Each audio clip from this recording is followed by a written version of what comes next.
고마워. 페이스북 살려. 페이스북 살려.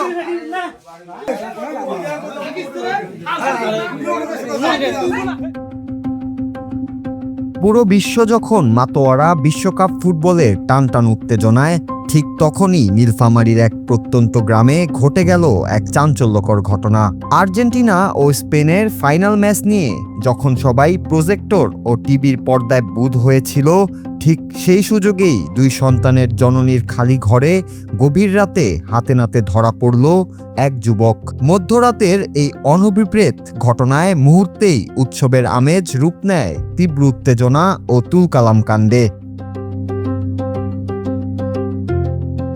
সারা দেশের মতো নীলফামারীর কচুকাটা এলাকাতেও গতরাতে চলছিল বিশ্বকাপ ফাইনালের তীব্র উন্মাদনা। পাড়া মহল্লায় প্রজেক্টর টাঙিয়ে বড় পর্দায় খেলা দেখছিলেন শত শত মানুষ। আবার অনেকে নিজ ঘরে বন্ধু-বান্ধব নিয়ে ব্যস্ত ছিলেন খেলা উপভোগে। আর ঠিক এই ফাঁকা সুযোগটিকেই কাজে লাগায় পরকীয়ায় আসক্ত বাবু নামের ওই তরুণ। স্বামীর অনুপস্থিতি এবং পুরো গ্রাম খেলা নিয়ে ব্যস্ত থাকার সুযোগে সে চুপিসারে প্রবেশ করে দুই সন্তানের জননী ওই গৃহবধূর নির্জন ঘরে।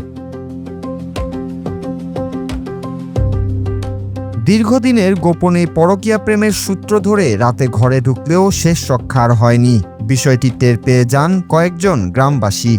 তারা তাৎক্ষণিকভাবে ঘরটি ঘিরে ফেলেন এবং ওই গৃহবধূর ঘর থেকে বাবুকে আপত্তিকর অবস্থায় হাতে নাতে আটক করা হয়। মুহূর্তের মধ্যে ফাইনাল খেলার উত্তেজনার চেয়েও দ্রুত গতিতে ছড়িয়ে পড়ে এই খবর। কৌতূহলী শত শত গ্রামবাসী ছুটে আসেন ঘটনাস্থলে। সেখানে সৃষ্টি হয় চরম হইচই ও চাপা উত্তেজনা।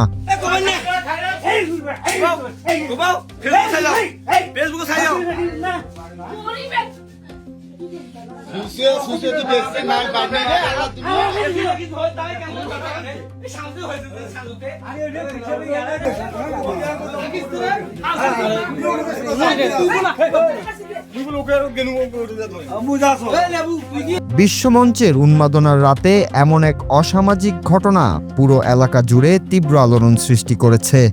যেখানে সবাই মেতেছিল ফুটবলের জাদুতে, সেখানে পরকীয়া প্রেমের টানে ধরা পড়া এই তরুণের পরিণতি এখন পুরো জেলার টক অব দ্য টাউনে পরিণত হয়েছে।